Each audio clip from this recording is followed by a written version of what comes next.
विशेष गरी प्रतिपक्षी दलका नेता हर्क साम्पाङलाई अत्यन्तै मान्छेले गाली गर्छन्। सरकारको विरोध गरे भन्छन्। त्यो सरकारको गतिविधि कार्यको विषयमा काम कार्यको विषयमा प्रश्न गर्न पाउँछ कि पाउँदैन? किन नपाउने? फेरि विरोध प्रतिपक्षको भूमिका नै त्यही हो। फेरि विरोध गरे भन्छन् त विरोध हो त्यो? त्यो त विरोध त हो नै, तर चाहिँ विरोधको पनि त आधार छ नि त। हर्क साम्पाङले हावामा बोलेको हो र पानीमा लेखेको हो र मेटिहाल्ने अक्षरै नदेखिने होइन। उहाँले त प्रश्न त ज्वलन्त गर्नुभएको छ, त्यसको त उत्तर दिनु पर्यो। त विरोध गर्न पाउँदैन होइन, प्रतिपक्ष सरकार पक्षका मान्छेहरूले फेरि पाखुरी सुर्किन्छन् त, त्यो त्यस्तो गर्न पाउँछ? त्यो मूर्खता हो, त्यो त नपाउनु पर्ने गैर संसदीय चरित्र हो। नेपाली जनता नागरिकहरूले अहिलेसम्म पनि अलिअलि कन्फ्युज हुने कुरा चाहिँ जस्तो 1950 मा जुन शान्ति तथा मैत्री सम्बन्ध त्यो सन्धि भयो होइन, त्यति बेला भारतले त्यो शर्तहरूमा भारतले चाहिँ तिमीहरूको पहिलाको भूभाग अहिले हेर्ने हो भने त भारतको लगभग 30-40 वटा जिल्लाहरू उत्तराखण्डदेखि कता कता होइन, कुमाउ गढवालदेखि यता भारत भन्दै गर्दाखेरि त्यो तिमीहरूकै देशमा कायम हुन्छ त्यो भूमि भन्ने त्यस्तो शर्त थियो 1950 मा। 1950 मा चाहिँ त्यसको धारा 1 ले दुवै मुलुकको भन्नाले नेपालले इन्डियाको, इन्डियाले नेपालको क्षेत्रीय अखण्डता, सार्वभौम सत्ता स्वीकार गर्छन् भनेको छ।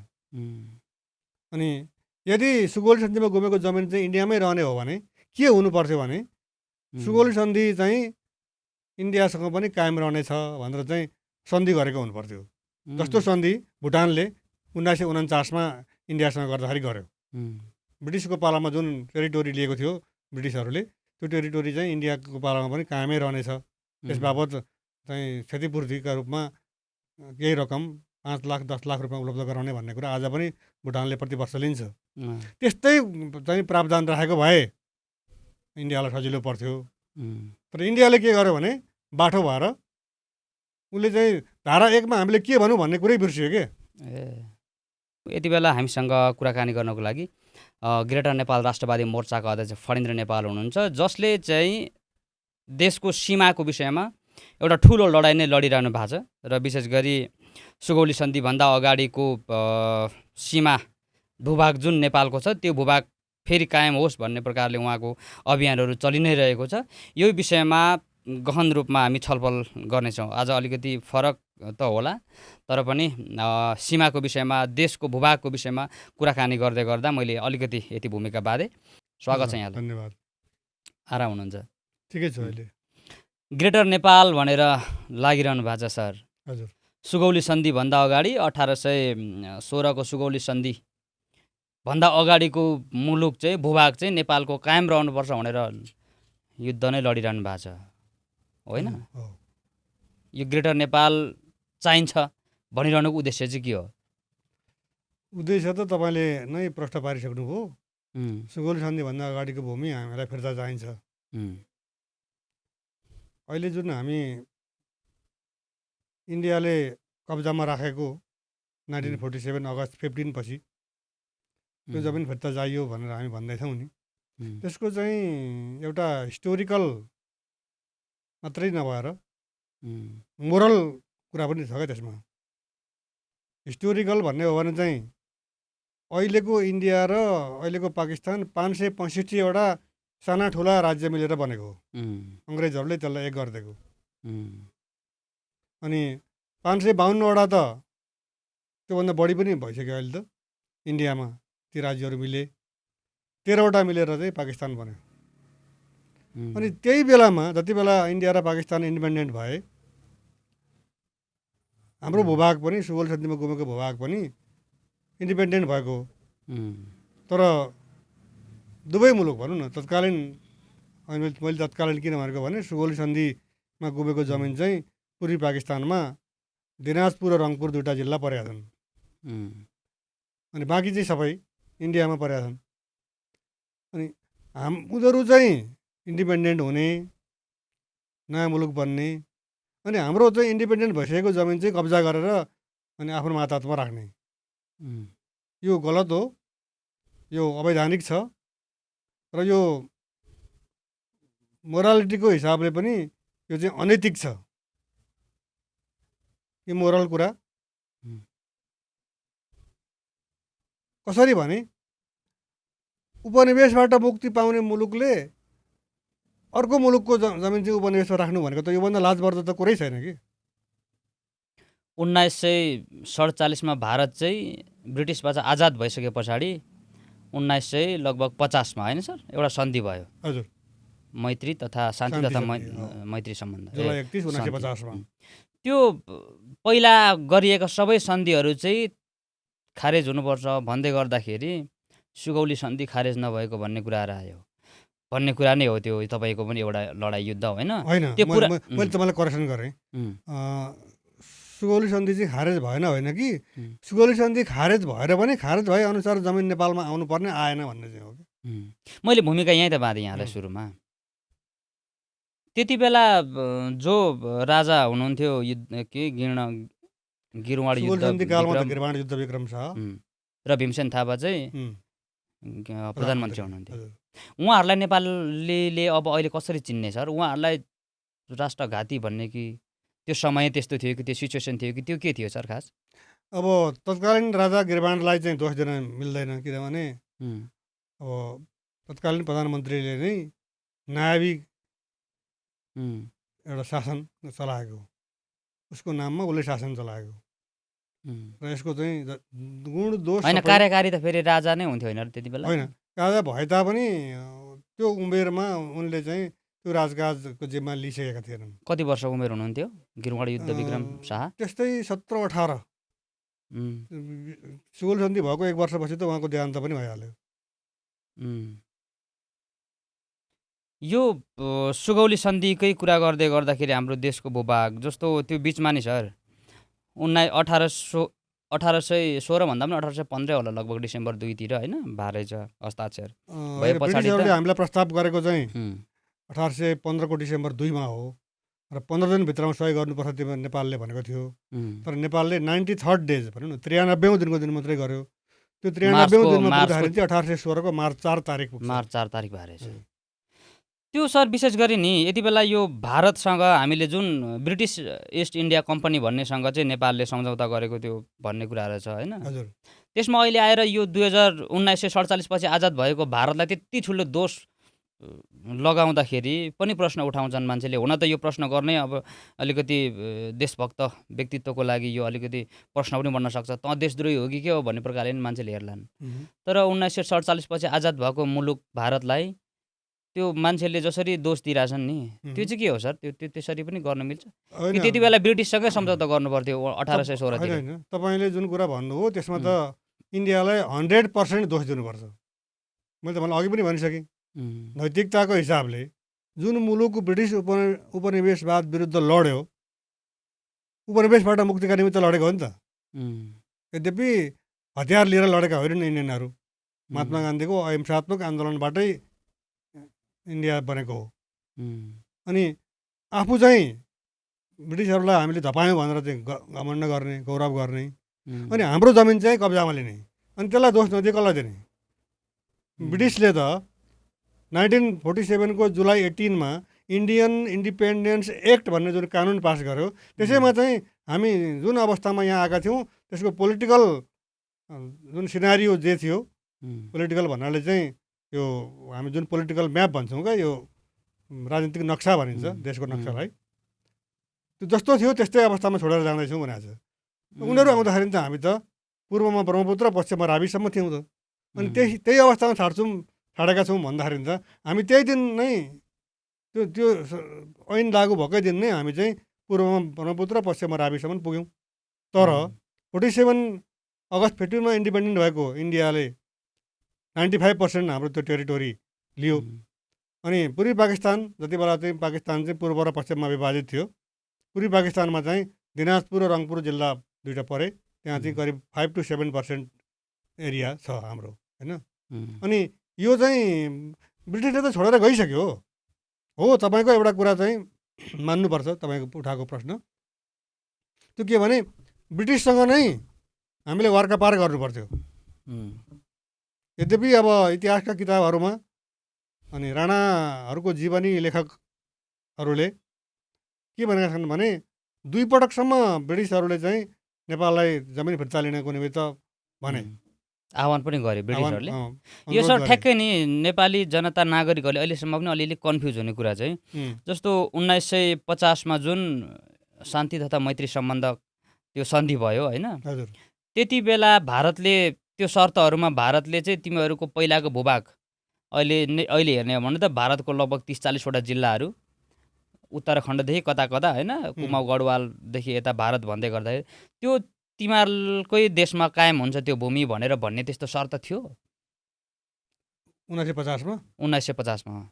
1950 मा चाहिँ त्यसको धारा 1 ले उम्, दुवै मुलुकको भन्नाले नेपालले इन्डियाको, इन्डियाले नेपालको उम्, क्षेत्रीय अखण्डता, सार्वभौम सत्ता उम्, स्वीकार गर्छन् भनेको छ। उम्, अनि यदि सुगौली सन्धिमा गुमेको जमिन चाहिँ इन्डियामै रहने हो भने के हुनु पर्थ्यो भने सुगौली सन्धि चाहिँ इन्डियासँग पनि कायम रहनेछ भनेर चाहिँ सन्धि गरेको हुनुपर्थ्यो। जस्तो सन्धि भुटानले 1949 मा इन्डियासँग गर्दाखेरि गर्यो। ब्रिटिसको पालामा जुन टेरिटोरी लिएको थियो ब्रिटिसहरूले, त्यो टेरिटोरी चाहिँ इन्डियाको पालामा पनि कायमै रहनेछ। त्यस बाबत चाहिँ क्षतिपूर्तिका रूपमा केही रकम 5 लाख 10 लाख रुपियाँ उपलब्ध गराउने भन्ने कुरा आज पनि भुटानले प्रतिवर्ष लिन्छ। त्यस्तै चाहिँ प्रावधान राखेको भए इन्डियालाई सजिलो पर्थ्यो। तर इन्डियाले के गर्यो भने बाठो भएर उसले चाहिँ धारा 1 मा हामीले के भनौँ भन्ने कुरै बिर्सियो के। त्यही त यो सीमा विवाद सर हाम्रो देशमा यस्तो ठुलो एउटा समस्या बनाएको छ। अब भर्खरसम्म पनि अस्ति केही दिन अगाडि मात्रै पनि प्रधानमन्त्रीको त्यो सदनको व्यक्तिले हङ्गामा भयो। यति बेला प्रधानमन्त्री मुस्ताङतिरको यात्रामा हुनुहुन्छ, त्यहाँ पनि त्यो प्रश्न चिन्हहरू छ। त्यो विषयमा अहिले आउँला। यो राजा त्रिभुवनको पालामा जति बेला मोहन विक्रम जङ्गबहादुर राणा प्रधानमन्त्री को हुनुहुन्थ्यो होइन, त्यो समय कस्तो थियो? त्यति बेला राणा शासन आइसकेकै थिएन, प्रधानमन्त्री हुनुहुन्थ्यो क्या अरे। त्यही त अघि नै हामीले कुरा गरिसकेको त। त्यति बेला प्रधानमन्त्री भीमसेन थापा थिए। त्रिभुवनको कुरा त 7 सालको कुरा हो। त्यो त विक्रम सम्वत 2007 सालको कुरा। त्यति बेला चाहिँ त्यो 2000 एउटा सन्धि भयो, जुन सन्धिमा चाहिँ नेपालले तिमीहरूको भूभाग पाउनेछौ भन्ने प्रकारको सन्धि चाहिँ भयो, तर पाएनन् भन्ने प्रश्न यहाँले कुरा उठाउनु पनि अघि होइन। त्यहाँ चाहिँ तिमीहरूको भूभाग तिमीहरूले पाउँछौ भनेर चाहिँ त्यही शब्द छैन। तर नेपाल र बेलायतका बिचमा 1950 को जुलाई 31 भन्दा अगाडि, ठिक 1 घन्टा अगाडि पनि भनौँ न, अथवा जुलाई 30 सम्म, 1950 को जुलाई 30 सम्म नेपाल र बेलायतका बिचमा जति पनि सन्धि भएका छन् ती सबै रद्द हुन्छन् भनेर त्यहाँ अल शब्द परेको छ। अल छ र क्यान्सिल भनेको छ। त्यति बेला राजा त्रिभुवनको केही गल्तीहरू हो? जस्तो कि यो नेपालमा के भन्छ, यो सुगौली सन्धिभन्दा अगाडिको भूभाग नेपालमा फिर्ता आउनुपर्छ भन्दै गर्दा त्यहाँ केही सम्झौता गर्न नसक्या पो हो कि? होइन, राजा त्रिभुवन त खोपीका देवता, उनले त खालि शिकार गर्ने बाहनामा निस्किएर 2007 सालको कार्तिक महिनामा, अनि त्यति बेला शीतल निवास अहिले जुन राष्ट्रपति भवन छ त्यहाँ इन्डियाको दूतावास थियो। अनि त्यहाँ प्रवेश गरे। त्यहाँबाट इन्डियाले चाहिँ प्लेन पठाएर दिल्ली लिएर गयो। तर हाम्रो जुन सुगौली सन्धिमा गुमेको जमिनको जुन प्रश्न छ त्यो त 2004 सालतिरै, 1947 को हिसाबले 2004 साल हुन्छ। अनि अब भनौँ न, राजाको रूपमा एकदम पावरफुल भएर आएको त 2007 साल फागुनको 4 गति कति फर्केको। 7 सालमा घोषणा भयो, फागुन 7 मा घोषणा भयो डेमोक्रेसीको। त्यस कारणले त्यो जमिनसँग राजा भए तापनि उनी खोपीका देवताका रूपमा, अधिकारविहीन राजाका रूपमा भएको हुँदा उनलाई दोष दिन मिल्दैन। त्यो सबै दोषको भागी चाहिँ पद्म शमशेर अथवा चाहिँ मोहन शमशेर हुनुपर्छ। मोहन शमशेर जङ्गबहादुर राणा के हुनुहुन्थ्यो? प्रधानमन्त्री हुनुहुन्थ्यो होइन? उहाँहरूको कमी कमजोरी हो कतै न कतै। मोहन शमशेर 2 चोटि प्रधानमन्त्री भए। एकचोटि रोल क्रम अनुसारै उनीहरूको चाहिँ श्रीदेन महाराज र प्रधानमन्त्रीका रूपमा पनि भए उनी प्रधानमन्त्री। अर्को पटक चाहिँ राणा राजा र काङ्ग्रेसका बिचमा भएको जुन दिल्ली सम्झौता भनिन्छ त्यसअनुसार चाहिँ नयाँ सरकार बन्यो अनि अब सक्रिय राजतन्त्र फर्कियो संवैधानिक टाइपको भने तापनि सक्रियकै रूपमा भनौँ न राणाहरूले लिएको अधिकार सम्पूर्ण राजालाई फिर्ता गर्नु पर्यो उनीहरूले अनि त्यस पछाडिको सरकारमा पनि फेरि प्रधानमन्त्री चाहिँ उनी भयो मोहन शमशेर नै एकचोटि श्री 3 तथा प्रधानमन्त्री अर्कोचोटि चाहिँ प्रधानमन्त्री मात्रै। यो सुगौली सन्धिभन्दा अगाडि नेपाल मात्रै भनिन्थ्यो कि ग्रेटर नेपाल नै थियो जस्तो यहाँले आवाज उठाइरहनुहुन्छ नि यो ग्रेट नेपालको विषयमा यहाँकोलाई धेरै साथ समर्थन पनि छ होइन धेरैजनाले साथ पनि दिइरहनु भएको छ ग्रेटर नेपालको विषयलाई लिएर। ग्रेटर नेपाल थियो कि त्यति बेला नेपाल थियो सर? नेपाल मात्र थियो। अहिले चाहिँ किन ग्रेटर नेपाल भन्यो? त्यति बेला गोर्खा साम्राज्य चाहिँ भनिन्थ्यो होइन अनि अहिले चाहिँ के भने योभन्दा ठुलो नेपाल भन्ने अर्थमा ग्रेटर नेपाल भनेको हो कि। आफै नामकरण गर्नुभयो तपाईँहरूले त्यो के हो? होइन यो अङ्ग्रेजले नै ग्रेटर नेपाल भन्ने शब्द कोइन गरेको अनि त्यो शब्द मन परेर हामीले त्यसलाई प्रयोग गरेका हौँ। यो हामीले आफैले निर्माण गरेर ग्रेटर भनेको होइन। ग्रेटर नेपाल अब कति सम्भावना छ सर? जस्तो नेपाल एउटा हाम्रो जुन नेपाल छ त्यसमा चाहिँ अब ग्रेटर नेपाल नै हुनुपर्छ भन्ने लडाइँ छ यहाँहरूको एउटा युद्ध नै भनौँ होइन माग छ। अब धेरै अब सरकार पक्षदेखि पनि केही कुराहरू पहल भएकै होला इतिहासलाई हेर्ने हो भने होइन। केपी शर्मा ओलीको पालामा चुच्चे नक्साहरू जारी गरेको कुराहरू पनि छ। अब ग्रेटर नेपाल सम्भावना छ सर? ती भारतका ती ठाउँहरू नेपाल हुन सक्छन् त? सक्छन् तर फणेन्द्र नेपाल बोलेर हुँदैन नेपाल सरकार बोल्नुपर्छ। फेरि यहाँलाई त पक्राउ गर्छन् त धेरै पटक तपाईँ त हिरासत जानुभयो त्यो विषयमा ग्रेटर नेपालको विषयमा बोल्दै गर्दाखेरि त। होइन अब हामीले चाहिँ अगस्त 15 जनवरी 26 अगस्त 15 इन्डियाको इन्डिपेन्डेन्ट डे जनवरी 26 इन्डियाको गणतन्त्र दिवस अनि मार्च 4 नेपालले बाध्य भएर सुगौली सन्धिमा सही गरेको डिसेम्बर 2 त्यसलाई हामी कालो दिन मान्छौँ। त्यो चाहिँ ब्रिटिसहरूले सुगौली सन्धि प्रस्ताव गरेर पठाएको। यी 4 दिन हामी इन्डियन एम्बेसी अगाडि उभिन्थ्यौँ कालो झन्डा लिएर अनि त्यसलाई रोक्नको निमित्त हामीलाई समातिन्थ्यो। त्यो धेरै पटक भनौँ न अब 60-65 पटकभन्दा बढी म चाहिँ त्यो विषयमा पक्राउ परेको छु। यो सुगौली सन्धिमा हस्ताक्षर गर्नुपर्ने बाध्यता चाहिँ के थियो सर त्यति बेला? होइन हामीले एउटा कुरा तपाईँले प्रश्न ओभरल्याप गर्नु हो अनि पाइन्छ कि पाइँदैन भन्नुभयो नि। नेपालले अहिले हाम्रो 52 साल त्यो विषयमा अहिले आउँछौँ सर, म तपाईँलाई जोडिहाल्छु। प्रधानमन्त्रीले चाहिँ मोदीसँग फोन गरेर नेपालमा ग्रेटर नेपालको कुरा उठिराखेको छ यसलाई हामी समाधान गरौँ भन्यो भने एउटा मोडमा पुग्छ। जस्तो मोदीलाई फोन गर्यो भने त्यसो त सदनमा अस्ति बालेन्द्र शाहले अभिव्यक्ति दिनुभयो त सर? भारतको भूभाग पनि हामीले मिच्या रहेछौँ भनेर भन्दै गर्दाखेरि धेरैजनाले यो कुटनीतिक शैली पनि हो भाषा हो पनि भनेर भने धेरैजनाले चाहिँ विरोध पनि गरे। यो चाहिँ के थियो? केही दिन अगाडि तपाईँले समाचार सुन्नुभयो नेपाल र इन्डिया बिचमा एउटा चाहिँ सम्झौता भयो। सम्झौता भन्नाले सहमति नापी गर्ने सहमति। कुन क्षेत्रको नापी गर्ने भन्दा नेपाली किसानले इन्डियाको जमिनमा गएर खेतीपाती गरेका छन् अनि इन्डियाका किसानले नेपालको जमिनमा आएर खेतीपाती गरेका छन् र त्यो चाहिँ कति छ भन्दा अघिल्लो पटक चाहिँ प्रधानमन्त्रीले त्यसरी बोलेको बेलामा एउटा तथ्याङ्क के आएको थियो भने 1250 हेक्टर इन्डियाको भूमिमा नेपालीहरूले खनजोत गरेका छन्, बाली नाली लगाएका छन् अनि इन्डियाली किसानहरूले नेपालतिर चाहिँ 1200 हेक्टर भनेपछि 50 हेक्टर बढी नेपाली किसानले इन्डियाको जमिनमा खेतीपाती गरेका रहेछन्। यो चाहिँ एउटा तथ्याङ्क आएको थियो प्रधानमन्त्री। फेरि हामीले भेटाएको तथ्याङ्क त सर फेरि 27 वटा नेपाली जिल्लामा 27 वटा जिल्लामा गरेर 31 ठाउँ या 30 ठाउँमा चाहिँ भारतले सिमाना सारेको त्यो पिलर सारेको भन्ने कुराहरू पनि छ त। फेरि त्यो तपाईँले हामीले प्राप्त गरेको तथ्याङ्क चाहिँ त्यो हो। फेरि तपाईँले त जुन कुरा भन्नुभयो त्यो सही हो। यहाँ अहिले हामी कुरा केमा आइरहेछौँ भने एउटा चाहिँ सीमा अतिक्रमण पिलर सारेर भूभाग कब्जा, अर्को चाहिँ अब नदीले धार परिवर्तन गरेको अवस्थामा अथवा चाहिँ थाहा नपाएर अनि सहजताको हिसाबले अब पहिलेदेखि नै त्यस्तै गरी खनजोत गर्दै आइरहेको हुँदा नेपाली किसानले इन्डियातिरको जमिनमा इन्डियन किसानले यता नेपालतिरको जमिनमा खेतीपाती गरेको भन्ने कुरा चाहिँ एउटा। तपाईँले अहिले 27 वटा जिल्लामा चाहिँ इन्डियासँग सिमाना जोडिएको जिल्लाहरूमा चाहिँ 100 भन्दा बढी ठाउँमा सीमा ए। मिचेको त त्यो छुट्टै प्रसङ्ग हो त्यो। 100 अँ, मैले 30 भन्ने सुनेको थिएँ। हजुर त्यो तथ्याङ्क त्यो रहेछ होइन 100 भन्दा बढी 61 त बाहिर नै आएको छ, बुद्धिनारायण श्रेष्ठले निकाल्नु भएको छ। उम्, तर उहाँले चाहिँ सीमाविद अब मेजर ठाउँ मात्रै राख्नु भएको छ।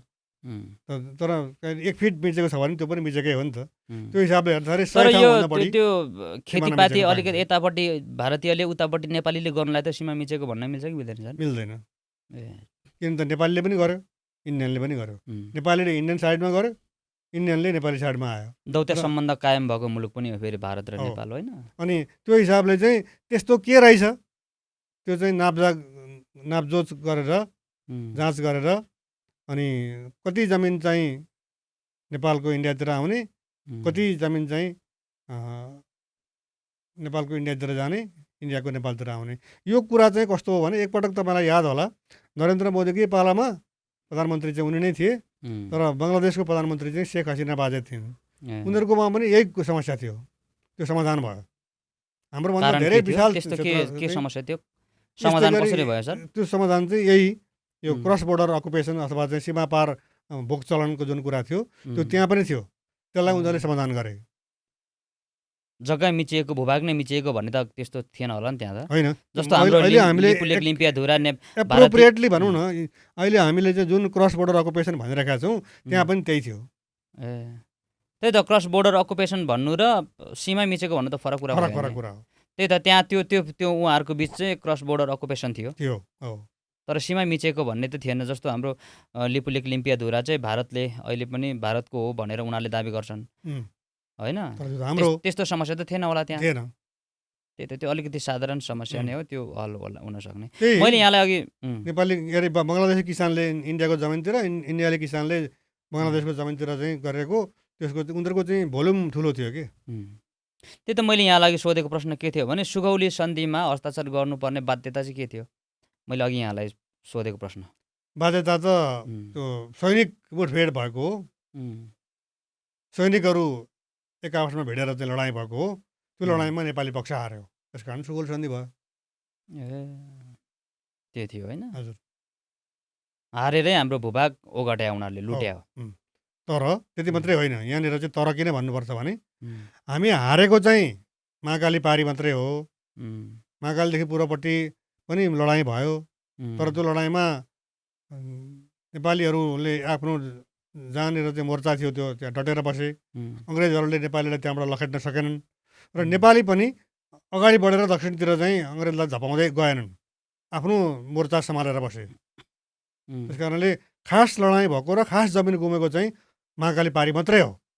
तर अङ्ग्रेजहरूले अब तपाईँले अघि पनि अलिकति सानो कुरा उठाउनु भएको थियो, अनि अङ्ग्रेजहरूले गरेको चाहिँ चलाखी के हो भने उनीहरूले किन नहारेको जमिन लिए भन्दाखेरि उनीहरूले सिक्किमलाई हामीलाई साथ देऊ, उनीहरूसँग नेपालीसँग चाहिँ लडाइँ गरेर जितिसकेपछि तिमीहरूलाई हामी जमिन दिन्छौँ। त्यही भएर 1816मा सुगौल सन्धि भयो, 1817मा टिटालिया सन्धि गरेर अङ्ग्रेजहरूले सिक्किमलाई चाहिँ नेपाली जमिन दिए। सिक्किम त नेपालीले हारेको मुलुक त होइन, होइन तै पनि आफ्नो दाबी गर्न छोडिदिए सर। होइन दाबी गर्न सिक्किम छोड्नु दार्जिलिङ भन्दा त पनि दाबी यस्तो गर्न छ- यस्तो छ अभिजी, कुरा के भने 1815को मे 15मा पश्चिमतिरको लडाइँ टुङ्गिएपछि त्यहाँ सम्झौता भयो एउटा अमरसिंह थापा र अख्तर लोनीको बिचमा। त्यो चाहिँ युद्ध स्थगन भयो, अब नेपाल चाहिँ महाकाली पारी जानुपर्छ भनेर त्यसमा अमरसिंह थापाले पनि सही गरे होइन। अनि त्यति नै हो हारेको त। तर पछि उनीहरूले के गरे, सिक्किमलाई दिन्छु भनेको उनीहरूले हाम्रो जमिन चाहिँ टिटालिया सन्धि गरेर 1817मा सिक्किमलाई दिए, मेचीपारीको दार्जिलिङ सिलगढी सबै। अनि अर्को चाहिँ हामीले 1860मा फिर्ता पायौँ नि नयाँ मुलुक भनेर, त्यो चाहिँ नेपालसँग लडाइँ गर्नुको निमित्त करिब 2 करोड, कुनै किताबमा 3 करोड भनेको छ अवधसँग पैसा ऋण सापट्टि लिएको। अनि त्यो लिँदाखेरि चाहिँ अङ्ग्रेजले के भनेको थियो भने हामी नेपालसँग लडाइँ गर्दैछौँ, हामी जित्छौँ लडाइँ जितेपछि तिमीलाई चाहिँ जमिन दिन्छौँ भनेको हुनाले हाम्रो जमिन चाहिँ सुगौल सन्धिमा गुमेको जमिन चाहिँ त्यो अवध लगाइदियो ब्रिटिसहरूले। अनि 1816 डिसेम्बर 8मा हामी तराई फिर्ता गर्छौँ तिमीहरूको भन्दाखेरि नयाँ मुलुक चाहिँ आएन नि त्यो बेलामा। किन आएन भने त्यो बेलामा त अवधमा थियो त्यो। अवधमा भएको जमिन चाहिँ अङ्ग्रेजले नेपाललाई दिन सक्ने अवस्था थिएन। पछि अवधलाई पनि जितेपछि चाहिँ 1860मा हामीलाई उसले फिर्ता गर्यो। यो अहिले पनि ब्रिटिसहरूले चाहिँ तिमीहरूको त्यो भूभाग तिमीहरूले प्राप्त गर्नुपर्छ भनेर कता कता नेपालको पक्षमा बोलिदिन्छन् अहिले पनि, जति बेला बोलेका थिए त्यो 1947 चाहिँ मा छोडेर जाँदै गर्दा। नेपालको डिप्लोमेसीमा भर पर्छ। जस्तो तपाईँलाई एउटा नेपालको डिप्लोमेसी मजबुत भयो भने, जस्तो नेपालले हाम्रो हो भनेर दाबी गर्यो भने, दाबी त गरिरहेछन् तैपनि बेजोडका साथ दाबी गर्यो भने त्यो पक्षमा साथ दिन्छन् ब्रिटिसले। अब तपाईँलाई म एउटा हिस्टोरिकल नै भनौँ यसलाई पनि, किनभने समय त निकै नै भइसक्यो। एकपल्ट ग्रेटर नेपाल राष्ट्रवादी मोर्चाले 1950 अक्टोबर 30मा एउटा सन्धि भएको थियो कि बेलायतसँग नेपालको। त्यसले पनि सुगौल सन्धि रद्द भयो भनेको छ। अनि हामीले चाहिँ त्यस्तै 15-16 वर्ष अगाडि ब्रिटिस एम्बेसीमा एउटा ज्ञापन पत्र बुझायौँ। त्यो बेलामा राजदूत चाहिँ समथिङ के टकनट भन्ने थिए। अनि हामीले ज्ञापन पत्र नै बुझाएको थियौँ। अनि 8-10 जनाको प्रतिनिधि मण्डललाई नै इन्टरटेन गर्नुभयो उहाँले। अनि हामीले चाहिँ क्वेसन गरेपछि उहाँले के भन्नुभयो भने, ज्ञापन पत्र बुझाएपछि अब तपाईँहरूले ज्ञापन पत्र बुझाउनु भयो, जमिन चाहियो भन्नुहुन्छ, तर हामीले त 1947 अगस्त 14मा र 15मा पाकिस्तान र इन्डिया बनाएर छोडिसक्यौँ। त्यो जमिन अब हाम्रो हातमा छैन। अनि हाम्रो हातमा नभएको जमिन तपाईँहरूलाई कसरी दिने भन्नुभयो उहाँले। अनि मैले उहाँलाई के भने 1950 अक्टोबर 30मा तपाईँहरूले नेपालसँग सन्धि गर्नुभयो। त्यो सन्धिमा चाहिँ सुगौली सन्धि अब खारेज हुन्छ भन्नुभयो। अनि किन भनेको त्यसो भए? तपाईँको जमिन होइन भने सुगौल सन्धिको जमिन अब के अरे त्यो सुगौल सन्धि अब खारेज भयो भने जमिन त हामीले पाइसक्यौँ त सन्धिको आधारमा त भन्दाखेरि उहाँले के भन्नुभयो भने यो लिगल क्वेसन हो, तपाईँहरू अब दुई देशको बिचमा सम्बन्ध राखेर यो क्वेसन उठाउनुहोस् भन्नुभएको थियो मलाई। त्यसले गर्दा क्वेसन उठाउँदाखेरि आज पनि उठ्छ, भोलि पनि उठ्छ, जबसम्म नेपाल र इन्डियाले चाहिँ सुगौली सन्धिको राटिफिकेसन गर्दैनन्। यो ग्रेटर नेपालको विषय मैले यहाँलाई अघि नै सोधेको थिएँ कि सर, कति सम्भावना छ फर्क ल्याउनलाई भन्ने कुरा, यसमा कस्तो कस्तो कदम चाल्नु पर्ला, होइन कस्तो कस्तो कूटनीतिक सम्बन्धहरू विकास गर्नु पर्ला, यो कसरी फिर्ता आउँछ? पहिलो कुरा त अभिजी मैले मागेँ भने मेरो नभएको चिज पनि तपाईँ सन्तुष्ट हुनुभयो, मागिहाल्यो दिन्छु भन्नुभयो भने, तपाईँले ल्याइराखेको टोपी मलाई मन पऱ्यो अभिजी मलाई दिनुहोस् भने तपाईँले चाहिँ मेरो आग्रहलाई मानेर दिन पनि सक्नुहुन्छ। तर तपाईँले मेरो टोपी लिनुभएको, लगाइरहनु भएको छ, दिनुहुन्न भने म माग्दिनँ, म तपाईँको डरलाई माग्दिनँ भने तपाईँ त दिनुहुन्न जानेर। तर हुन त टोपी त तपाईँको हो, त टोपी त मेरो हो। तर मैले कुनै दिन तपाईँले लगाएको टोपी मेरो हो, मलाई दिनुहोस् भने तपाईँलाई मन परेको हुनाले तपाईँ दिनुहुन्न। तर 4-5 जना मान्छेको अगाडि अभिजीले चाहिँ मेरो टोपी लिएको अहिलेसम्म दिनुहुन्न भने तपाईँको बेइज्जत भयो नि। अब त्यो सम्भावना त छ नि जहिले पनि इन्डियालाई। तर इन्डियालाई के विश्वास छ? नेपालले यो साहस गर्दैन, मेरो विरुद्ध बोल्ने साहस गर्दैन। त्यही भएर उसले हामीलाई जमिन फर्काउने त कुरै गर्दैन। हाम्रा शासक पनि त्यो जमिन लिने विषयमा कुरै गर्दैनन्। फर्काउने भन्दा पनि हाम्रो जमिन हामीसँगै छ, उनीहरूले भोगचलन गरिरहेको छन् भन्ने हिसाबले बुझौँ। जस्तो यो अब हेर्नु है सर, एउटा साइड नै फेरि मान्छेले यो साइडबाट पनि हेरिरहेछन् कि जस्तो ग्रेटर नेपालको कुरा गर्दाखेरि लगभग भारतको 30-40 वटा जिल्ला होइन भारतमा आउने रहेछ। कुमाऊँ गढवालदेखि उत्तराखण्डदेखि यता बिहार, सिक्किम, दार्जिलिङ त भइ नै हाल्यो होइन। बिहार लगभग बिहारमै मात्रै 13 देखि 14 करोड जनसङ्ख्या अहिले रहेछन्। ती सबै मुलुक चाहिँ, ती सबै भारतको जिल्ला, त्यो भूभाग चाहिँ नेपालमा ग्रेटर नेपाल भएर आउँदै गर्दा पछि जनमत सङ्ग्रह भयो भने नेपाल झन् सकिने भन्ने डर पनि छ कि मान्छेमा। 3 करोड नेपाली पनि आधी त विदेशमा छन्। त्यो त्यति 1-2 करोड नेपालीको अगाडि त्यत्रो भारतको त्यत्रो ठुलो जिल्लाको त्यति धेरै भूभागको जनसङ्ख्याहरू एड हुँदै गर्दा जनमत सङ्ग्रह भयो भने नेपाल झन् सकिँदैन। भन्ने पनि छन् मान्छेहरूको भनाइ छ। अभिजी तपाईँले यो रणनीतिक प्रश्न गर्नुभयो र रणनीतिक कुरा भएको हुँदा कतिपय कुरा मैले भन्न मिल्दैन कि किनभने हामी त एउटा स्ट्राटेजीमा हिँडिरहेको छौँ नि त ग्रेटर नेपालको। अनि हामीले आफ्नो स्ट्राटेजी चाहिँ लुज गऱ्यौँ भने, ओपन गऱ्यौँ भने त्यो त शत्रु पक्षले त यो स्ट्राटेजी अनुसार हिँडेका रहेछन् यिनीहरू भनेर थाहा पाउँछ र त्यसको काउन्टर दिनलाई ऊ चाहिँ तयार भएर बस्छ होइन।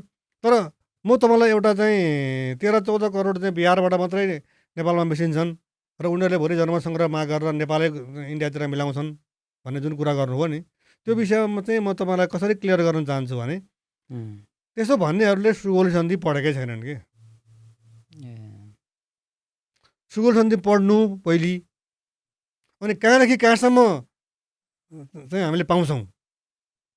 जस्तो 1816 को मार्च 4 मा सुगौली सन्धि भएपछि 1816 कै डिसेम्बर 8 मा त ब्रिटिसहरूले कोशीदेखि राप्तीसम्म त हामी फिर्ता गर्छौँ भनेर प्रस्ताव पठाए। त्यो प्रस्तावलाई नेपालको राजाले डिसेम्बर 11 मा अनुमोदन गर्यो। डिसेम्बर 11 पछि यहाँ सीमाङ्कन भयो। अहिलेको जुन तराई छ त्यति बेला सीमाङ्कन भएको हो। नेपालले त्यो दाबी छोडिसक्यो। त्यो 1816 को डिसेम्बर 8 मै कहाँ हुन्छ यहाँसम्म, हाम्रो गङ्गासम्म हो भनेर माग्नु पर्थ्यो, त्यो त मागेन होइन। त्यहाँले सन्धि नै नपढिकन उयो हामी कहाँ एउटा भनाइ छ नि, कागले कान लाग्यो भनेर अनि आफ्नो कान लिनलाई कागको पछि पछि दगुड्ने तर कान नछाम्ने भने जस्तै सुगौली सन्धि चाहिँ नहेर्ने अनि हावाको भरमा नाटक र अथवा चाहिँ उपन्यासमा भएको कथा जस्तो हिसाबले चाहिँ त्यत्रो जमिनमा चाहिँ त्यत्रा मान्छे आउँछन्, जमिन मात्रै ल्याउँछौँ मान्छे ल्याउँदैन भन्न पाइँदैन। मान्छे पनि सँगसँगै आउँछन्, तिनीहरू इन्डियन कति वर्ष इन्डियन भइसके, इन्डियालाई मन पराउँछन्, अनि भोलि नेपालतिर मिले यस्तो गर्छन् होइन, नेपालमा मिले यस्तो गर्छन्। अनिखेर चाहिँ संसदको चुनाव भएपछि त्यही संसदले हामी इन्डियामा मिल्ने भनेर चाहिँ प्रस्ताव पारित गर्छ भनेर चाहिँ एउटा भाष्य निर्माण भएको छ। तर त्यो गलत हो, त्यो सम्भव छैन। त्यो सम्भव छैन। त्यति जमिन आउन नै सम्भव छैन। तर माग चाहिँ फेरि निरन्तर गरिरहनु भएको छ तपाईँहरूले होइन।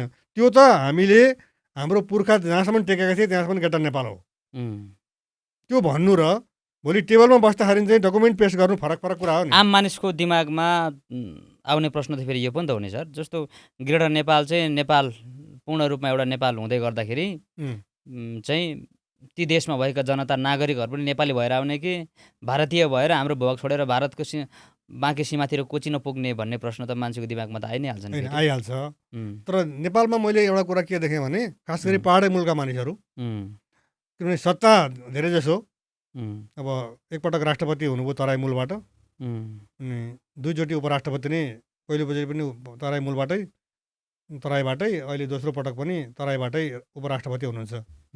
अनि पहाडे मुलुकका मान्छेहरूलाई के छ भने यो देशको शासन हामीले चलाउनुपर्छ भन्ने छ। तर डेमोक्रेसीमा बहुमत जसको छ उसले चलाउँछ। एकछिन नमानिनुहोस्, यो गलत कुरा है फेरि मैले, तर सपोज चाहिँ भन्न पाइन्छ नि, उदाहरण फर इक्जाम्पल भन्न पाइन्छ। एकछिनलाई मानिलिउँ 13 करोड जनता नै बिहारका नै नेपालमा आए अनि उनीहरूको सरकार बन्यो भने त्यहाँबाट आएको व्यक्तिमध्ये कुनै एउटा प्रधानमन्त्री बन्छ, पावरफुल एउटा नेपाल बन्छ भने ऊ पावरफुल देशको प्रधानमन्त्री बन्छ कि इन्डियामा मिसाएर सांसद बनेर बस्छ, त्यसै पनि बुझ्ने कुरा हो। त्यो त पावरफुल एउटा पावरफुल कन्ट्रीको प्रधानमन्त्री नै भएर बस्छ होइन। हाम्रो अहिलेको चाहिँ पहाडे मुलुकका मान्छेको समस्या के भने हाम्रो हातबाट शासन सत्ता गुम्छ। राणाहरू र अहिलेका पहाडे मुलुकका मान्छेमा के फरक छ? राणाहरूले पनि दार्जिलिङ सिक्किम ल्यायो भने हाम्रो शासन जान्छ भनेका थिए, अहिले पनि के अरे त्यो जनसङ्ख्या यहाँ आयो भने हाम्रो शासन जान्छ भन्छन्, केही पनि फरक भएन। अनि राष्ट्रिय स्वार्थमा पारिवारिक व्यक्तिगत जातिगत स्वार्थलाई लिएर चाहिँ भजाउने। अब हाम्रो देशको अहिलेको राजनीतिक सिनारियोमा रहेर अलिकति कुरा गरौँ सर। हजुर। प्रधानमन्त्री कस्तै गए व्यक्तिको विषयमा हामीले छोटो कुराकानी गरिहाल्यौँ। अब यति बेला आज हिजो मात्रै उहाँ चाहिँ मुस्ताङ भ्रमणमा हुनुहुन्छ। मुस्ताङ भ्रमणमा हुँदै गर्दाखेरि उहाँलाई धेरैजनाले चाहिँ त्यो प्रश्नहरू छ त्यहाँ पनि, चाइनातिर फेरि पनि कुन प्रकारको सम्बन्ध बन्दैछ त्यहाँ, त्यहाँ किन जानुभयो भनेर मान्छेले प्रश्न गरिरहेछन् कि यो रहस्यमय भयो भनेर भनिरहेछन्। त्यो के हो? यो त्यसलाई कसरी हेर्नुभयो यहाँले हेरिरहनु भएको छ? म चाहिँ आश्चर्यचकित छु। हाम्रो प्रधानमन्त्री बालेन्द्र शाह मुस्ताङ जाँदाखेरि उहाँ किन जानुभयो भनेर प्रश्न गर्नु नै त्यो आपत्तिजनक छ के। एउटा सार्वभौम मुलुकको प्रधानमन्त्री हाम्रो सार्वभौम क्षेत्र मुस्ताङमा किन जानुभयो भन्ने क्वेसनै गर्न पाइँदैन।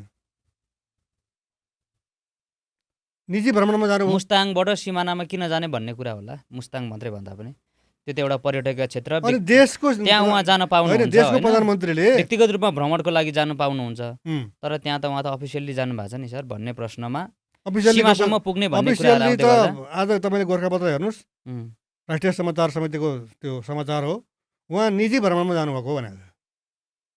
निजी भ्रमणमा बिदा मनाउन पाइँदैन। हामी बेला बेलामा सुन्छौँ त अमेरिकी राष्ट्रपति बिदा मनाउन फलानु स्टेटमा गएको, तर चाहिँ समस्या परेर उहाँ चाहिँ बिदा छुट्याएर फर्किने हो भन्ने आउँछ त। अनि हाम्रो प्रधानमन्त्री चाहिँ बिदा मनाउन जान नपाउने, उहाँले मनाङ जान नपाउने, उहाँले मुस्ताङ जान नपाउने, यहाँले हुम्ला जुम्ला जान नपाउने पाइन्छ नि। मान्छेहरूले त्यो नेपाल र चाइना बिचको सीमासम्म पुग्ने त्यहाँ के कुराहरू हुने भन्ने प्रकारले चाहिँ किन शङ्का गरिरहेछन् त त्यसो भए? होइन, त्यहाँ त हाम्रो कोरडा नाका छ मुस्ताङमा, चीन र नेपालको बिचमा। त्यो नाकाको चाहिँ स्तरीकरण उहाँ आफै गाडी चलाएर जानुभएको छ। त्यहाँ बाटोको सहजता के छ, कति होइन बाटो अवरुद्ध भयो भन्ने कुराहरू त समाचारमा आइ नै रहेछ, छोडिदिउँ यो कुरा होइन। तर प्रधानमन्त्री गइसकेपछि अब त्यो प्रधानमन्त्रीकै निर्देशनमा त्यो बाटो चाहिँ स्तरीकरण हुन्छ फेरि। कमसेकम मुस्ताङ जानलाई चाहिँ अब सजिलैसँग सरर जान पाइयो भन्ने पनि मान्छेमा त्यहाँको एकजनाले चाहिँ त्यो विषयमा पनि बोलेको छ। प्रधानमन्त्रीले चाहिँ आफै गाडी चलाएर आएपछि अब त्यो बाटोको समस्या पनि समाधान हुन्छ भनेर भन्नुभएको छ। र यो प्रधानमन्त्रीलाई मुस्ताङ जाने विषयमा अथवा मुस्ताङ गएको विषयमा शङ्का गर्नु पाप हो भन्छु म त। यो देशको प्रधानमन्त्रीलाई अनि घुम्न जानलाई निषेध कसले गर्ने? अनि अर्को मैले के सुने भनेपछि चाइनासँग त्यहाँ कुनै गतिविधि हुँदैन? हुँदैन। हुन्छ भने पनि सौहार्दपूर्ण रूपमा हुन्छ। तर चीनको प्रधानमन्त्री तर त्यो त फेरि निजी भ्रमण भनेर गइसके पछाडि त्यसरी भेटघाट गर्नु त फेरि त्यो त गैर कानुनी भयो नि सर। होइन, गैर कानुनी भन्दा पनि यदि भेट भयो भने यदि चीनको पनि त्यही समकक्षी आउनु पर्यो नि त, प्रधानमन्त्री नै आउनु पर्यो। चीनको प्रधानमन्त्री हाम्रो प्रधानमन्त्री चाहिँ मुस्ताङमा कोरला नाकामा आउने भएको हुनाले ल ठिक छ, उहाँसँग चाहिँ गुडविल एउटा ह्यान्डसेक गरौँ भन्ने हिसाबले उहाँ आउन सक्नुहुन्छ। तर त्यो त होइन, होइन त्यस्तो तयारी गरेर पनि गएको होइन। उहाँलाई चाहिँ बिदा बनाउन मन लाग्यो, उहाँलाई त्यो ठाउँमा जान मन लाग्यो।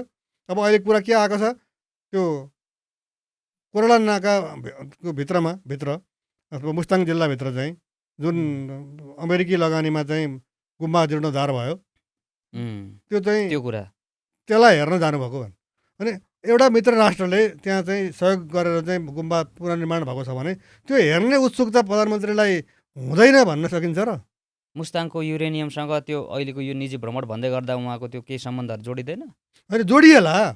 तर युरेनियम उत्खनन गर्ने अर्कै देशले हाम्रो नेपाल मुस्ताङमा भन्ने कुरा त्यहाँ त संसदको ध्यानाकर्षण हुन्छ। त्यो प्राकृतिक सम्पत्ति हो। त्यहाँ प्रधानमन्त्री एक्लैको चाहिँ प्रयासले अनि उहाँले साइन गरेर चाहिँ युरेनियम अमेरिकालाई दिने भन्ने कुरा हुँदैन। त्यहाँ सिधा संसदको 2/3 बहुमत आकर्षित हुन्छ। यो ग्रेटर नेपालको कुरा गर्दै गर्दाखेरि नि सर, हजुर, प्रधानमन्त्री अहिलेका सम्माननीय प्रधानमन्त्री बालेन्द्र शाह चाहिँ महानगर प्रमुख हुँदै गर्दा आफ्नो कार्यकक्षमा ठुलो फोटो ग्रेटर नेपालको फोटो राख्नुभयो र सदनमा गएर अस्ति मलाई त्यो विषय थाहा नै थिएन, मलाई प्रधानमन्त्री भइसके पछाडि मात्रै मैले थाहा पाएँ भन्दै गर्दाखेरि छुपा रुस्तम जस्तो देखिनु भएन र उहाँ कतै न कतै? त्यति बेला थाहा छ भनेर फोटो राख्नुभयो, बिना अर्थ के नबुझी फोटो राख्नु भएको थियो होइन कि अहिले आएर बुझ पछाउनु? तपाईँले भन्नुभएको प्रश्नमा दुईवटा कुरा आए र ती दुईवटा कुरा एक आपसमा मिल्दैनन्। एउटा कुरा उहाँले आफू मेयर हुँदा फोटो किन राख्नुभयो, ग्रेटर नेपालको नक्सा राख्नुभयो आफ्नो किन राख्नुभयो भन्ने छ नि त सर। होइन, किन त उहाँलाई मन पर्यो त्यति बेला चाहिँ के कुरा आएको थियो भने अर्थ नबुझी राख्नु भएको रहेछ। होइन, सदनमा आएर उहाँले प्रुभ गरिदिनु भयो त अस्ति, प्रधानमन्त्री भइसके पछाडि मात्रै मैले थाहा पाएँ भन्नुभयो। म उहाँको पक्षबाट त होइन, तर यो कुरा के हो भन्ने कुरा त म तपाईँलाई बुझाउँछु नि त। उहाँले त्यति बेला ग्रेटर नेपालको नक्सा राखेको चाहिँ उहाँ आफै यो इन्डियाको कुन ठाउँ आफ्नो श्रीमतीको उपचारको क्रममा हुनुहुन्थ्यो। उम्, उहाँले चाहिँ कर्मचारीलाई अराएर त्यो नक्सा त्यहाँ राखिदिएको हो कर्मचारीले। उम्, किन राख्नुभयो उहाँले भन्दा पछि उहाँले उत्तर दिँदाखेरि भन्ने कुरो के आएको छ भने इन्डियाले चाहिँ हाम्रो देश पनि को भूभाग पनि राखेर अखण्ड भारतको नक्सा देखायो। हामीसँग पनि ग्रेटर नेपाल छ, तेरो अखण्ड भारत छ भने। त्यसो त अहिले पनि प्रधानमन्त्रीले कार्यकक्षमा राखोस् न, होइन त्यो त अहिले चाहिँ किन राख्न सक्नुहुन्न सर? त्यो त उहाँलाई सोध्नुहोस्। त्यति बेला प्रधानमन्त्री केपी शर्मा ओली हुँदै गर्दा अप्ठ्यारोमा पार्नको लागि स्टन्ट गर्ने भन्ने आरोप लाग्यो नि उहाँलाई। होइन त्यस्तो भन्न मिल्दैन। एउटा राष्ट्रवादीलाई उम्, उसले नक्सा राखिदिँदाखेरि जवाफ दियो। केपी ओलीले चाहिँ होइन नक्सा राख्नु नराम्रो होइन, त्यो असाध्यै राम्रो कुरा अनि हो। केपी तर ओलीले चाहिँ अर्थविहीन राख्नुको चाहिँ के अर्थ भयो भन्ने कुरा त्यति बेला चाहिँ प्रधानमन्त्री प्रचण्ड थिए जति बेला मोदीले अखण्ड भारतको नक्सा देखायो। उनीहरूको नवनिर्मित संसद भवनमा त्यो नक्सा मोराल भित्तिचित्रको रूपमा राखेको छ। त्यसको जवाफमा यता बालन शाहले चाहिँ अखण्ड भारतको विरुद्धमा ग्रेटर नेपालको नक्सा राख्नुभयो। अब तपाईँ त्यो प्रश्न गर्नुहुन्छ भने कसले राख्यो त? अखण्ड भारत त आजको कुरा होइन, धेरै पहिलेदेखि आइरहेको उनीहरूको चाहिँ संस्था एउटा आरएसएस भन्ने छ, राष्ट्रिय स्वयंसेवक सङ्घ भन्ने। त्यसले त जहिले पनि उनीहरूको नक्सा चाहिँ हाम्रो अखण्ड भारत हो भनेर एडभोकेसी गरिरहेका छन् होइन। अनि नेपाललाई पनि त्यसभित्र राखेका छन्।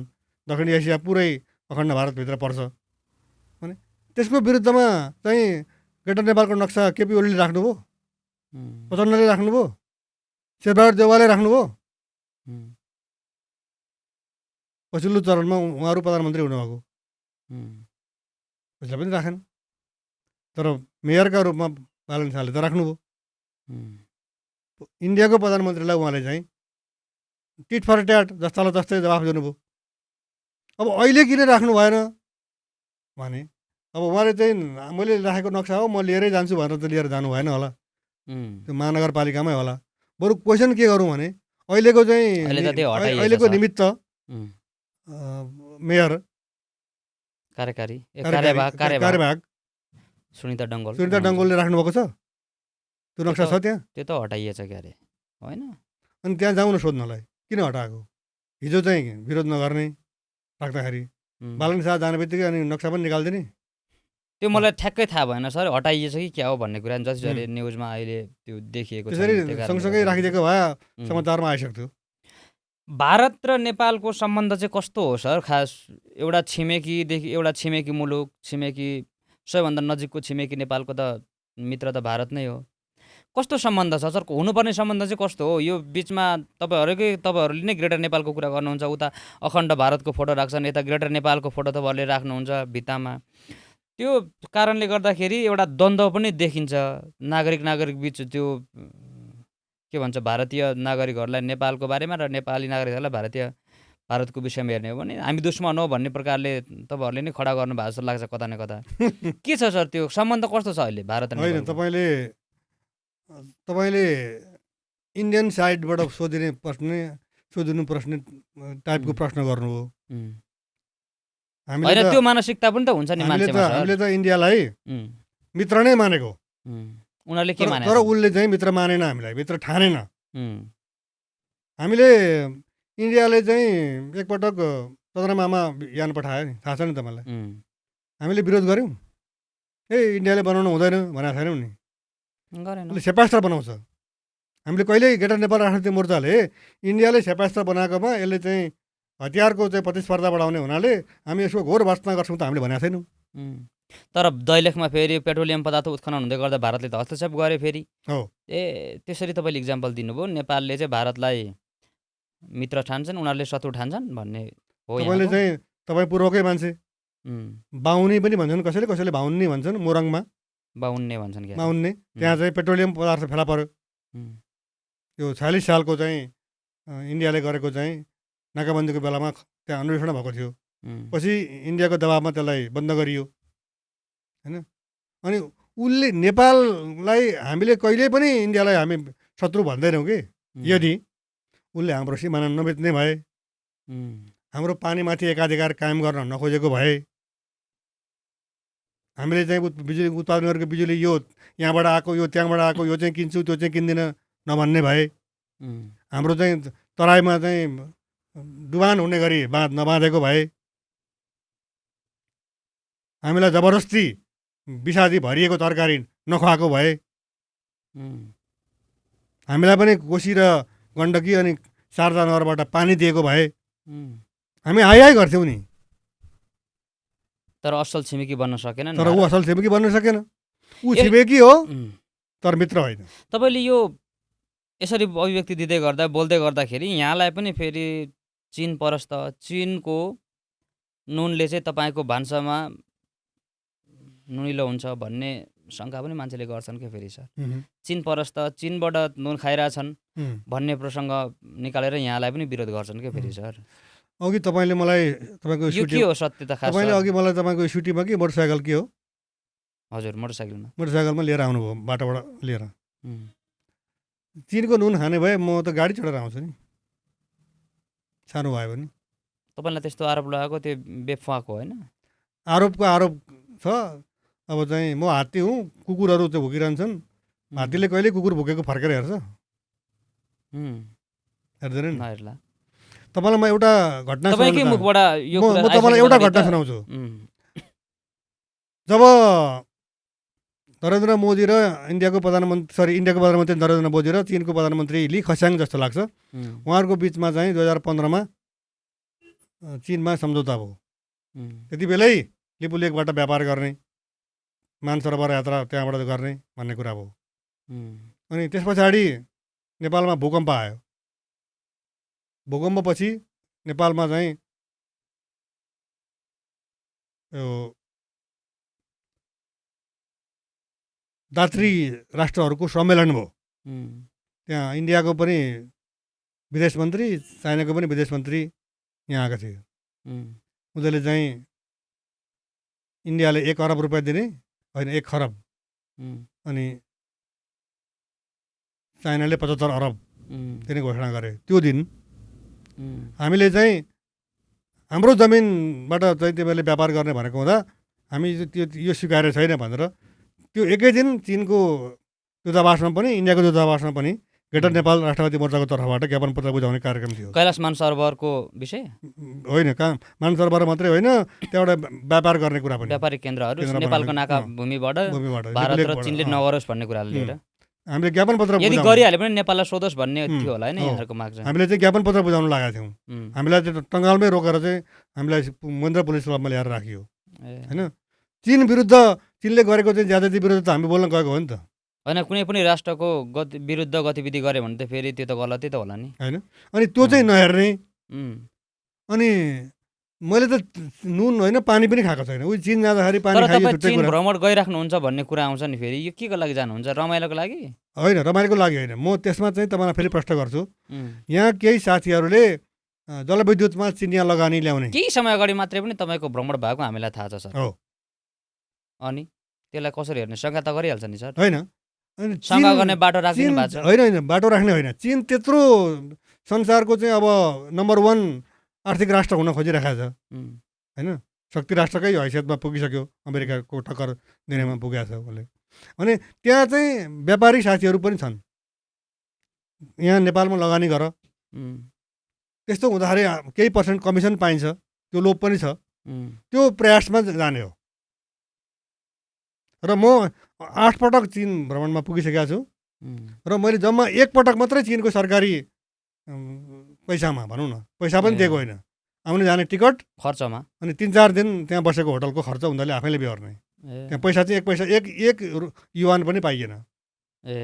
टिकट पाउनु, टिकट र होटलमा बस्ने खर्च। त्यही सर, ठिकै छ। अब यहाँको विषयमा हामीले यो विषयमा कुराकानी गरि नै हाल्यौँ। जस्तो तपाईँ त प्राध्यापक पनि हुनुभयो होइन? कति वर्ष?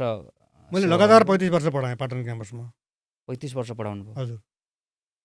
यो ग्रेटर नेपाल भन्ने विषयलाई तपाईँले कहिलेदेखि उठाउनु भयो? धेरै अगाडिबाट? 51 सालदेखि औपचारिक रूपमा उठाएको। कति वर्षको हुनुहुन्थ्यो? 51मा म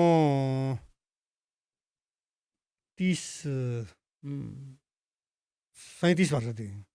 देशप्रेम त्यसपछि झल्कियो कि अगाडि नै थियो? कहाँ जन्मिनु भयो सर तपाईँ? म शङ्कर सभाको धुपु भन्ने ठाउँमा जन्मेको।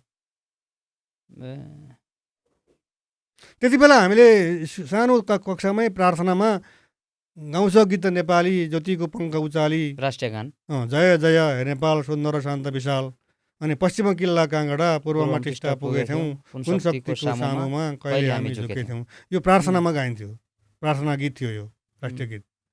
अनि त्यति बेलै मलाई त्यो कण्ठ थियो।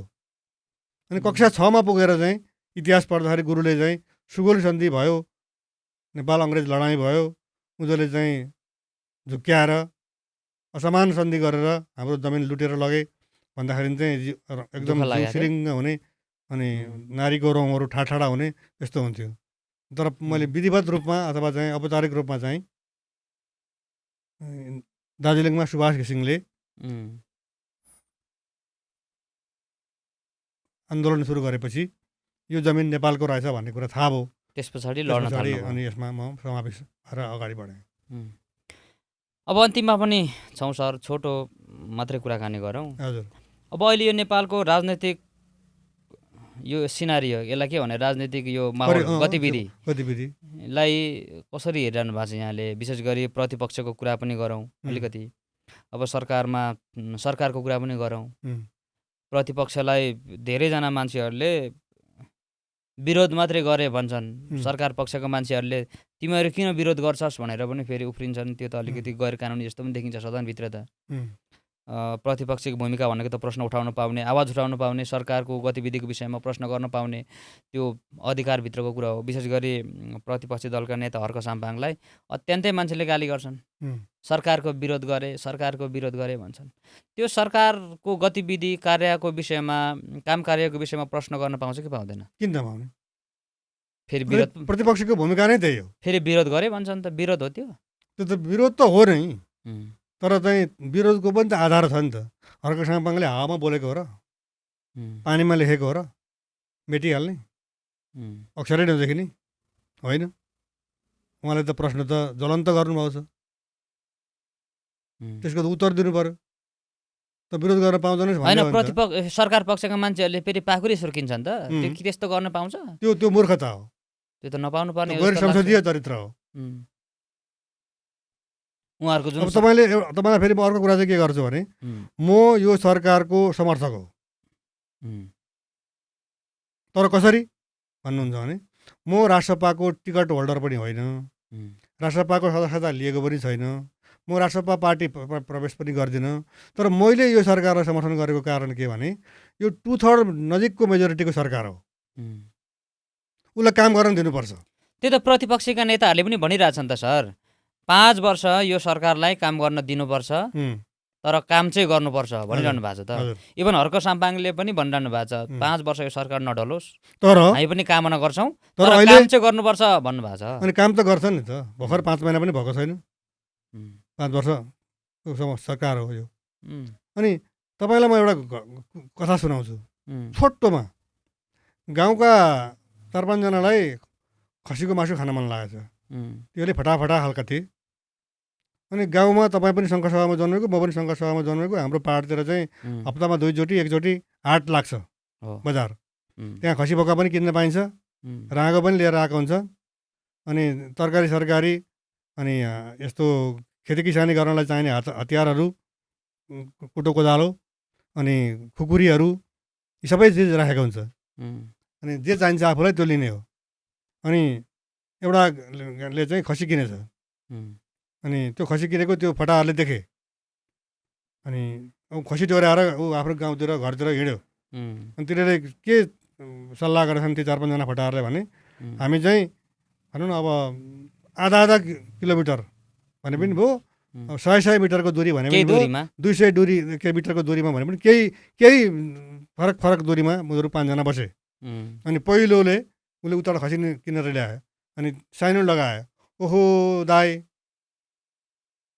ल्याउनु भएछ, तर अलिक बुढो खालको ल्याउनु भएछ कुकुर त भने। कुकुर भन्थे सुरुमै।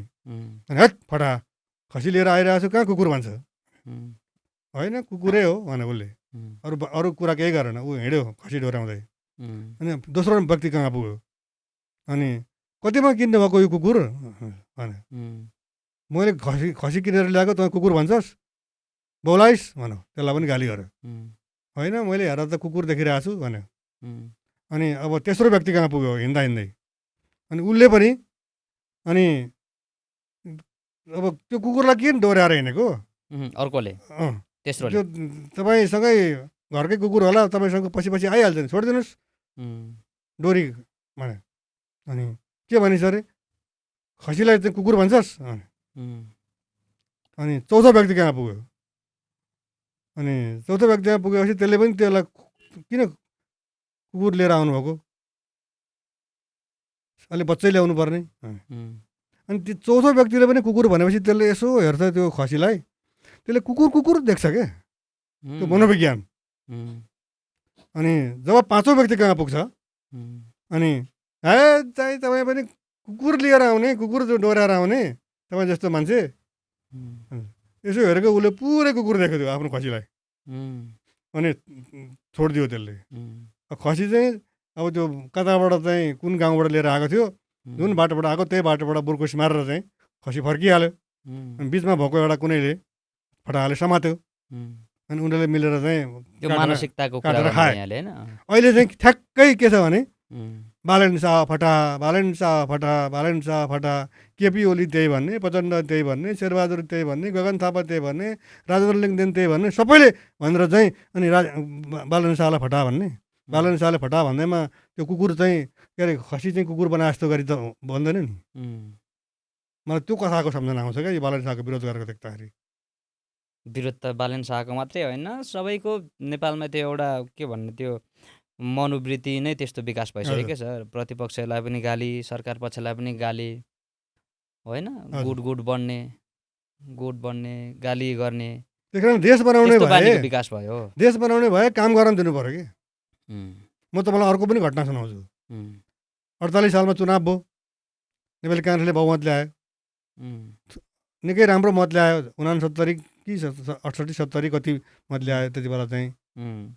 नेकपा एमाले बनेको थियो कि थिएन त्यो त मैले याद गरिनँ। वाम मोर्चा थियो कि अथवा चाहिँ नेकपा एमाले नै भइसकेको थियो। मदन भण्डारी थिए हर्ताकर्ता। अनि अब 113 सिट ल्याएको छ, 103 ल्याए, मेजोरिटी पुग्छ। त्यति बेला 205 जनाको चाहिँ प्रतिनिधि सभा थियो। उसले त 113 ल्याइसक्यो, सुविधा सम्पन्न बहुमत हो त्यो। 5 वर्ष टिके, 5 वर्ष टिक्नेलाई नै हो होइन। तर चाहिँ म तपाईँलाई भन्दैछु, अनि कम्युनिस्टहरूले के भने हामी यो सरकारलाई सडकबाट ढाल्छौँ भने। अनि बहुमतको सरकारलाई सडकबाट ढाल्न त सकेन उनीहरूले। पछि गिरिजाको बुद्धि बिग्रिएर आफै ढल्यो। कार्यकाल त्यो 5 वर्ष नै थियो, तर भएन कार्यकाल। 3 वर्ष नपुग्दै मध्यावधि घोषणा गरे उसले। नेपालमा नि सर यो तपाईँको कुराले यहीँ काटौँ, धेरै पटक हामीले सुने पनि सकेका छौँ यहाँको अभिव्यक्ति। जस्तो नेपालमा यो 2/3 नजिकको सरकार चाहिँ टिक्दैन भन्ने यो एउटा श्राप छ भन्छन्। के हो यो, किन यस्तो होइन टिक्दैनन्? आजसम्म इतिहास नै छैन। तपाईँले शब्द सुन्नुभएको छ एउटा अहमत्याही भन्ने, घमण्ड, अरूलाई वास्तै नगर्ने, टेर्दै नटेर्ने, गन्दै नगन्ने, मनपरी गर्ने। सदनमा अहिले गतिविधि त्यस्तै छ सर, त्यही छ सरकार पक्षको होइन। अहिले नै मध्यावधि हुनुपर्छ भन्ने आवाज उठिसक्यो। 2 गुट बनिसके भन्छन् सर। हेर्दा पनि कता कता देखिन्छ रवि गुट र बालेन गुट, होइन पार्टी सभापति। उनीहरूको त छँदैछ, बाहिर पनि त प्रतिपक्षीहरूले अस्ति भर्खर झलनाथ खनालले कि कसले मध्यावधि हुनुपर्छ भन्दै थियो। अब यो 10 गते प्रधानमन्त्री बालेन्द्र शाहले चाहिँ सांसदहरूको उत्तर प्रधानमन्त्रीले दिने भन्ने कुराहरू छ। के बोल्नु होला भन्ने मान्छेको त्यो मनस्पटलमा एउटा प्रश्न पनि उठिरहेछ। होइन यो त हामीले कोरा कल्पना गर्नु भएन। अब त्यहाँ बेला उहाँले बोलेपछि यो किन बोल्नुभयो, यसको आशय के, यो यसको अर्थ के भन्न चाहिँ पाइन्छ। तर के बोल्नु होला, सांसदहरूले के प्रश्न गर्छन् त्यसको उत्तर दिनु। बोल्न चाहिँ किन डराउनुहुन्छ प्रधानमन्त्री? हेर्नुहोस् त, सदनमा आजसम्म त्यत्रो लगभग 5-6 महिना हुँदाखेरि उहाँको शैली हो यो, त्यही 3-4 घन्टा, जम्मा 4 घन्टा कि 5 उहाँको शैली घन्टा बिताउनु उहाँको भएको छ शैली रहेछ सदनमा। भन्ने बुझ्नु पऱ्यो कि। उहाँको निजीपनमा हामीले हस्तक्षेप गर्न मिल्दैन। त्यो पनि हामी त्यो त कसरी निजी हुन्छ सर?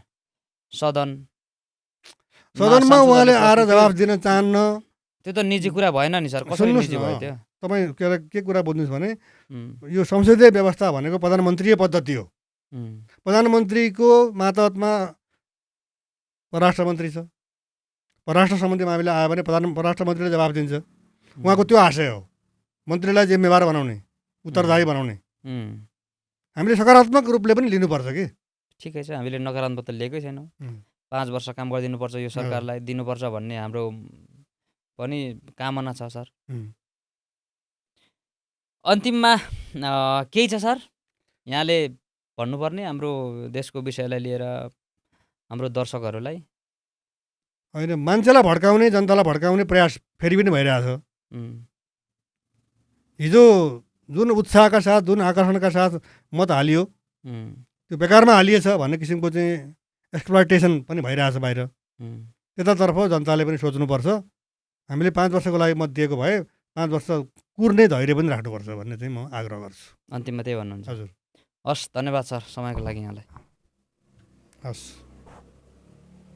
भयो दाइ, कटिङ नगरौँ, लास्टमा पुग्यो।